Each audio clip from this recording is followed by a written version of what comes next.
Hello friends, നമുക്കിത് കുറച്ച് beauty tips നോക്കാം. പക്ഷേ ഞാൻ ആദ്യം കാണിക്കുന്നത് ഒരു ഒറ്റമൂലി ചികിത്സയാണ് പൈൽസിനുള്ളത്.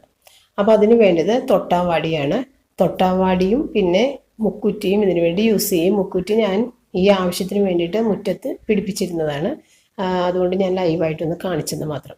എങ്കിലും നമ്മൾക്ക് തൊട്ടാവാടിയാണ് ബെറ്റർ റിസൾട്ട് തരുന്നത്. അപ്പോൾ തൊട്ടാവാടിയുടെ സമൂലം എടുക്കുക. സമൂലം എന്ന് പറഞ്ഞു കഴിഞ്ഞാൽ തൊട്ടാവാടിയുടെ വേര് മുതൽ പൂ വരെയുള്ള സകല ഭാഗങ്ങളും, ഒരു ഭാഗങ്ങളും ഇതിനകത്ത് കളയാനില്ല. അങ്ങനെ എടുത്തതിന് ശേഷം ചതച്ച് പിഴിഞ്ഞ് 1 ടേബിൾ സ്പൂൺ നീര് അതിൽ നിന്ന് എടുക്കുക. അപ്പോൾ എല്ലാ ദിവസവും 7 ദിവസമാണ് നമുക്കിത് കഴിക്കേണ്ടത്. അപ്പോൾ 7 ചെടി നിങ്ങൾ കണ്ടു വെച്ചിട്ട് വേണം ഈ ട്രീറ്റ്മെൻറ്റിന് നിൽക്കാനായിട്ട്.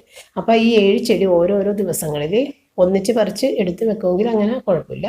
എങ്കിലും ഡെയിലി എടുക്കുന്നതായിരിക്കുള്ളൂ ഏറ്റവും നല്ലത്. അപ്പോൾ ഈ 1 ടേബിൾ സ്പൂൺ നീരും ഒരു താറാവിൻ്റെ മുട്ട രണ്ടും കൂടി ചേർത്ത് നന്നായിട്ട് ബീറ്റ് ചെയ്തിട്ട് ഉപ്പിടാതെ തന്നെ ഓംലെറ്റ് രൂപത്തിൽ നമ്മൾ കഴിക്കുക. അതും രാവിലെ വെറും വയറ്റിൽ കഴിക്കാൻ നോക്കണം.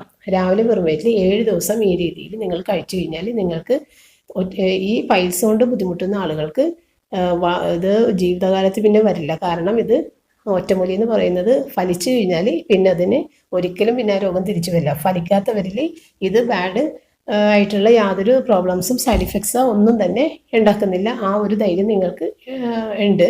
ഇത് ഒരുപാട് ആളുകളിൽ പരീക്ഷിച്ച് എൻ്റെ അനുഭവത്തിലും തെളിഞ്ഞൊരു കാര്യമായതുകൊണ്ടാണ് ധൈര്യപൂർവ്വം നിങ്ങളുടെ അടുത്ത് ഞാനത് ഷെയർ ചെയ്യുന്നത്. അപ്പോൾ 7 ദിവസം കഴിക്കുക രാവിലെ വെറും വയറ്റിൽ. പിന്നെ നമ്മളുടെ ഈ ട്രാൻസ്പെറൻ്റ് ആയിട്ടുള്ള നെയിൽ പോളിഷ്. ഈ നെയിൽ പോളിഷ് വേറൊരു നല്ലൊരു ഉപയോഗം ഇതുകൊണ്ടുണ്ട്. നമ്മൾ ഓർണമെൻറ്റ്സ് ഇമിറ്റേഷൻസ് ആയിട്ടുള്ള, അതായത് റോൾഡ് ഗോൾഡ് ആഭരണങ്ങൾ ഇടുന്ന ആളുകൾക്ക്, ഇമിറ്റേഷൻ ഓർണമെൻറ്റ്സ് ഇടുന്ന ആളുകൾക്ക് ഇത് കളർ പോയിട്ട് രണ്ടാമത് ഇത് പ്ലേറ്റിംഗ് ചെയ്യാനൊക്കെ കൊടുക്കേണ്ട ഒരു ബുദ്ധിമുട്ട് ഒഴിവാക്കാനായിട്ടുള്ള ഒരു ടിപ്പാണ്. അപ്പോൾ ഇങ്ങനെയുള്ള ആഭരണങ്ങൾ ഇടുന്ന ആളുകളുടെ സ്കിന്നിൽ ഇത് ടച്ച് ചെയ്ത് കിടക്കുമ്പോൾ വേർപ്പ് പിടിച്ചിട്ടാണ് ഇതിൻ്റെ കളർ പോകുന്നത്. അപ്പോൾ ടച്ച് ചെയ്യുന്ന ഭാഗങ്ങളിലെല്ലാം ഈ നെയിൽ പോളിഷ് ട്രാൻസ്പെറൻ്റ് ആയതുകൊണ്ട് ഒരു പ്ലാസ്റ്റിക് കോട്ട് പോലെ ഇത് നിന്നോളും. ഇങ്ങനെ എല്ലാ ഉള്ളിൽ, വളകളുടെ ഉള്ളിൽ, മാലകളുടെ അടിവശം ടച്ച് ചെയ്യുന്ന ഭാഗങ്ങളിലെല്ലാം ഇട്ട് കൊടുക്കുക. കളറ് ഒട്ടും തന്നെ പോകാതെ വേർപ്പ് പിടിക്കാതെ ഒരുപാട് നാൾ നിങ്ങൾക്ക് യൂസ് ചെയ്യാവുന്നതാണ്. പിന്നെ ഞാൻ കാണിക്കുന്നത് ഇത് നല്ലെണ്ണ. ഞാൻ ഒരു 8 വർഷമായിട്ട് കുളി കഴിഞ്ഞാൽ ഉടനെ ആ വെറ്റ ആയിട്ടിരിക്കുന്ന ആ സമയത്ത് തന്നെ നല്ലെണ്ണയുടെ ഓരോ ഡ്രോപ്പ് കയ്യിലിട്ട് തേച്ച് പിടിപ്പിച്ചിട്ട് എനിക്ക് ഇഷ്ടമുള്ള, എനിക്ക് ആവശ്യമുള്ള സ്ഥലങ്ങളിലെല്ലാം അത് മസാജ് ചെയ്ത് പിടിപ്പിക്കാറുണ്ട്. ഈ ഒരു രീതി തുടർന്നതിന് ശേഷം എനിക്ക് സ്കിന്നിന് യാതൊരു പ്രോബ്ലമൊന്നും വന്നിട്ടില്ല. എനിക്ക് ഒരുപാട് സ്കിൻ ഡിസീസ് വരുന്ന ഒരാളായിരുന്നു. ഇത് 8 വർഷമായിട്ട് ഞാൻ ചെയ്യുന്ന എല്ലാവരോടും ഞാനിത് പറയാറുണ്ട്. അപ്പം നിങ്ങൾക്കും വേണമെങ്കിൽ ഇത് ട്രൈ ചെയ്യാവുന്നതാണ്. വളരെ ലൈറ്റായിട്ട് പറ്റണമെന്ന് മാത്രം.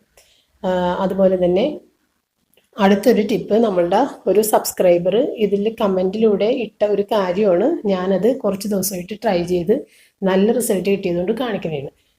കുഴിനകം കുത്തുന്ന ആളുകൾക്ക് നമ്മളുടെ വിക്സ് വെപ്പറബ് വെറുതെ ഒന്ന് തേച്ച് കൊടുക്കുക. നമ്മളുടെ ജോലിയെല്ലാം കഴിഞ്ഞ് ഫ്രീ ആയി കഴിയുമ്പോൾ തേച്ച് കൊടുക്കുക. അത് പകലോ രാത്രിയോ ഒക്കെ ആകാം, നമുക്ക് ടൈം കിട്ടുമ്പോഴൊക്കെ തേച്ച് കൊടുക്കുക. ഇത് നല്ല റിസൾട്ടാണ് കിട്ടിയത്. എനിക്കും ഇതിൻ്റെ ബുദ്ധിമുട്ടുണ്ട്. അപ്പം ഞാനിത് ചെയ്തിട്ട് എനിക്ക് നല്ല റിസൾട്ട് കിട്ടി. അപ്പം നിങ്ങളുടെ അടുത്തും ഷെയർ ചെയ്യണമെന്ന് വിചാരിച്ച് പരീക്ഷിച്ചിട്ട് മാത്രം കാണിക്കുന്ന കാര്യം അതാണ് ഞാൻ. കാരണം റിസൾട്ട് കിട്ടാതെ കാണിച്ചിട്ട് കാര്യമില്ലല്ലോ. പിന്നെ നമ്മൾക്ക് മുഖം മസാജ് ചെയ്യാനായിട്ട് നമ്മൾ വേറൊന്നും മുഖത്ത് ഇടാതിരിക്കുന്നതാണ് ഏറ്റവും നല്ലത്. വെളിച്ചെണ്ണ, നമ്മളുടെ വെളിച്ചെണ്ണ. ഞാൻ സാധാരണ ഇത് നമ്മൾ കടയിൽ നിന്ന് മേടിക്കുന്ന വെളിച്ചെണ്ണ അല്ല യൂസ് ചെയ്യുന്നത്. എനിക്കൊരു വിശ്വാസം കൂടിയായിട്ട് നമ്മളുടെ ചാപ്പിലിൽ നിന്നൊക്കെ വെളിച്ചെണ്ണ കിട്ടാറുണ്ട്. ഞാൻ ആ വെളിച്ചെണ്ണയാണ് യൂസ് ചെയ്യുന്നത്. അപ്പം നമ്മളുടെ ഒരു വിശ്വാസവും പിന്നെ വെളിച്ചെണ്ണയുടെ ഗുണവും കൂടി ചേരുമ്പോൾ നമുക്ക് ബെറ്റർ റിസൾട്ടാണ് കിട്ടുന്നത്. അപ്പോൾ മുഖത്ത് കുളിക്കുന്നതിന് അരമണിക്കൂർ മുമ്പ് വെളിച്ചെണ്ണ പുരട്ടി നിന്നിട്ട് ഒന്ന് ചെറുതായിട്ട് മസാജ് ചെയ്ത് ആയിട്ട് അരമണിക്കൂറിന് ശേഷം കുളിക്കുക.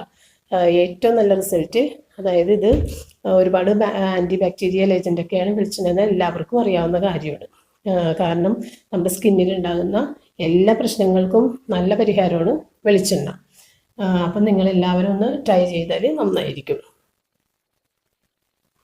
പിന്നെ ഉള്ളത് നമ്മളുടെ തലമുടി കഴുകാൻ എണ്ണ. ഒരുപാട് തലയിലുള്ള ആളുകൾ എണ്ണ ഇങ്ങനെ പ്രൊഡ്യൂസ് ചെയ്യുന്ന സ്കിന്നുകളുണ്ട്, സ്കാൽപ്പ്. അങ്ങനെയുള്ള ആളുകൾക്ക് ഒന്നില്ലെങ്കിൽ പയറുപൊടി, അതല്ലെങ്കിൽ കടലപ്പൊടി, ഇതിലേതെങ്കിലും ഇട്ടിട്ട് തല നന്നായിട്ട് കഴുകിയിട്ട് ഈ സോപ്പിട്ട് ഷാമ്പൂ ഇട്ടും കഴുകുന്ന ആ ഒരു ബുദ്ധിമുട്ട് ഒഴിവാക്കിയിട്ടും നന്നായിട്ട് തല ക്ലീൻ ആകുകയും ചെയ്യും. പിന്നെ ഞാൻ നേരത്തെ ഒരു വീഡിയോയിൽ കാണിച്ചതുപോലെ ഉള്ളി നീരാണെങ്കിൽ ഏറ്റവും ബെറ്ററാണ്. അത് അരമണിക്കൂർ തേച്ച് പിടിപ്പിക്കണമെന്ന് മാത്രം. എണ്ണയും അഴുക്കും എല്ലാം പൂർണ്ണമായിട്ട് പോകും. അപ്പോൾ നിങ്ങൾക്ക് എൻ്റെ ടിപ്സൊക്കെ ഇഷ്ടമായെങ്കിൽ നിങ്ങൾ കമൻറ്റിലൂടെ അറിയിക്കുക. സബ്സ്ക്രൈബ് ചെയ്യാത്തവർ സബ്സ്ക്രൈബ് ചെയ്യാൻ മറക്കരുതേ. Thank you.